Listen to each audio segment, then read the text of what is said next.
Greetings, exalted ones. My name is Father Sebastian, Master Fangsmith of the Sabertooth Clan, and impresario of the Endless Night Vampire Ball. I welcome you to Vampire World, to my new YouTube channel dedicated to exploring the vampire mythos through the perspective of the Sabertooth Clan. Today, we're going to talk about the top 10 vampire movie picks of all time, dedicated to where the vampire is the protagonist.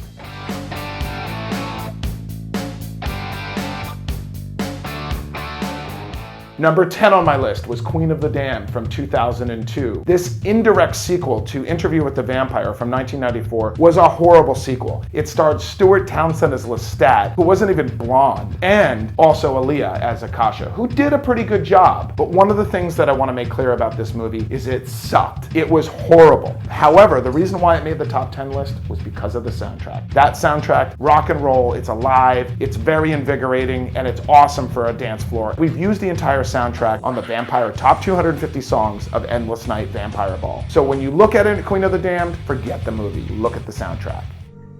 Number 9 on my top 10 vampire modern movies of all time is Let the Right One In from 2008. It's a Swedish movie from the perspective of a vampire child. Now, it's a relationship between a young boy and a girl, and the girl is the vampire, and she's super powerful, and she falls in love and wants to make a companion of the little boy. Kind of a reflection of The Hunger, but forget the American version. It happened in Colorado, it was a remake, it was a horrible movie. I really recommend this film. It's an awesome film, it gives you a unique perspective of vampires, and it's from an original point of view.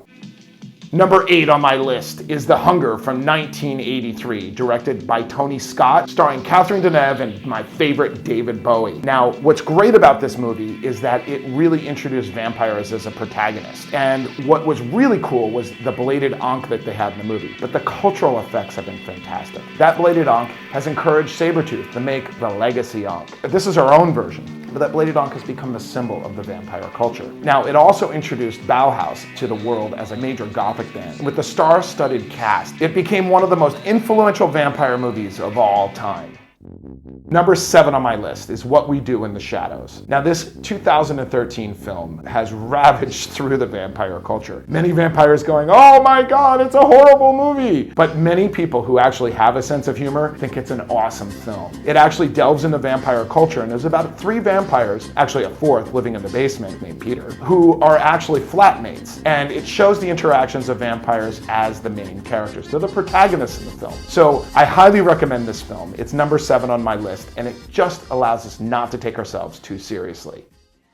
Number 6 on my list is Underworld from 2003, starring Kate Beckinsale. Now, this movie detailed the battle between the Lycan werewolves and the vampire covens of North America. Kate Beckinsale was a blade hunter of sorts where she would go out and kill Lycans, and there was actually a situation where there was a hybrid between the two. Now, this storyline actually comes predominantly from the Vampire the Masquerade vampire role-playing game and Werewolf the Apocalypse. White Wolf, the publisher of Vampire the Masquerade and Werewolf the Apocalypse, actually sued the producers of the movie for stealing their idea. Was it a publicity stunt? I'm not sure. But one of the things that this movie did leave a legacy is that werewolves and vampires are in an eternal war. And this has actually affected the modern vampire culture. Werewolves and vampires are friends. I hang out with many werewolves, especially at the Endless Night Vampire Ball, and a lot of them even do security for our events. So we do have a great time with werewolves, and do not think that there is some rivalry between vampires and werewolves in the real world. Number 5 on my list is 1998's Blade, starring Stephen Dorff as Deacon Frost the villain, who was freaking awesome, and Wesley Snipes as Blade the vampire hunter, the Dampiri, the half vampire daywalker. Now, this movie was very, very interesting for vampire culture because it introduced a couple things. First is the techno rave in the beginning, with Tracy Lords being a vampire bringing this victim into a meat locker and everybody raising their hands for the blood to come down. The second thing that it introduced was a vampire language, a vampire religion of vampire culture. These two effects have left a very big impression on the vampire society and the vampire world since then, and I'm very excited to see that Blade still holds up as one of the top 10 vampire movies.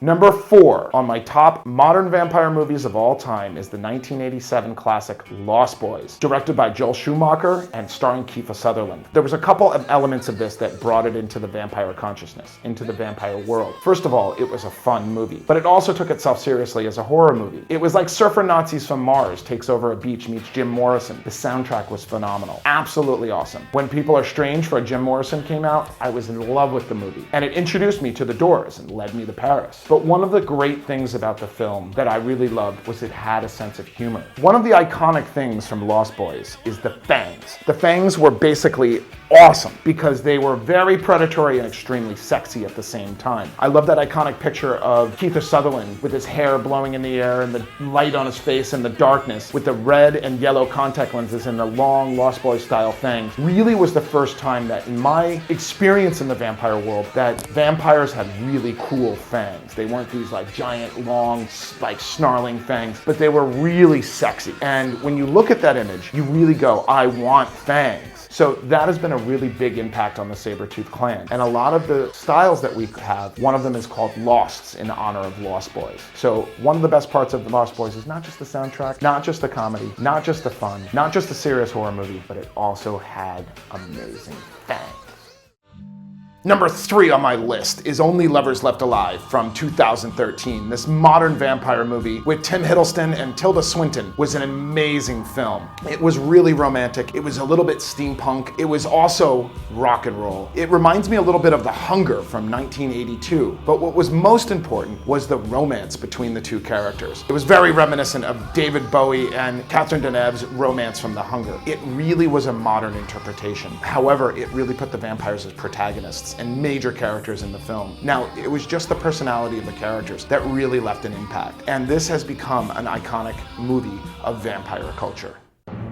Number 2 on my list of the top vampire modern movies of all time is, of course, Bram Stoker's Dracula from 1992. This movie, directed by Francis Ford Coppola, starring Gary Oldman as Dracula, was phenomenal. The romance between Winona Ryder and Gary Oldman was perfectly executed. Through oceans of time, I have searched for you, and the little bit of absinthe that it interjected into vampire culture has a lasting effect. The cinematography was phenomenal. The soundtrack was amazing. 2 major effects that this movie had on the vampire mythos and the vampire world was, first, it was a romance story. Dracula was originally written to be a plague coming from the eastern countries into London, and the romance was really a wonderful addition. It also was the first time in major movie history that Dracula and Vlad Tepes, the original Dracula from historical Romania, were connected. This movie is a phenomenal film and is highly advised for all vampire lovers.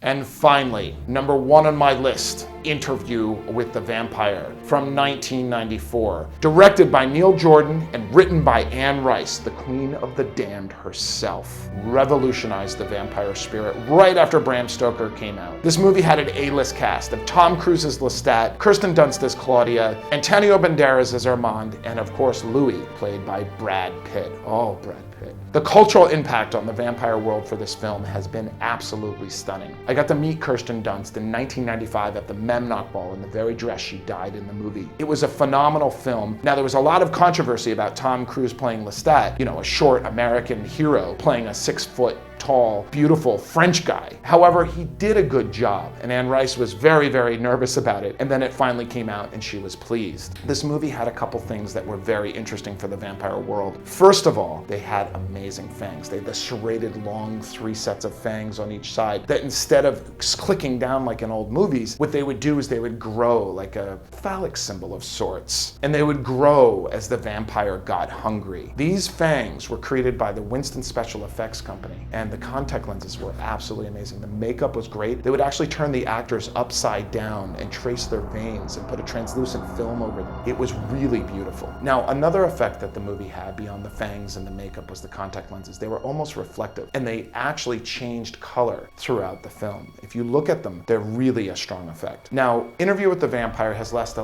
lasting effect on us because the soundtrack was phenomenal. It was classical through the entire movie. Then finally, in the last scene, it went to rock and roll with Sympathy for the Devil by Guns N' Roses, leading into the hint of the vampire Lestat, the sequel to the book Interview with the Vampire. Sadly, it was never made, and the Vampire Chronicles in that format were never finished. We do have hope in the future for Anne Rice's vampires to come to the big screen in a series, kind of how they did Harry Potter with 8 films. We don't know what's going to happen, but Universal Pictures bought the rights to Anne Rice's Vampire Chronicles. So of course, Interview with the Vampire is my top vampire movie of all time. I'm Father Sebastian, and thank you for watching our YouTube channel, Vampire World. Please subscribe below and support our channel by sharing our videos and letting your friends know about our project. Our mission is to challenge and inspire your views about the modern vampire mythology, and we're here to answer any of your questions, and welcome to our new community, Vampire World.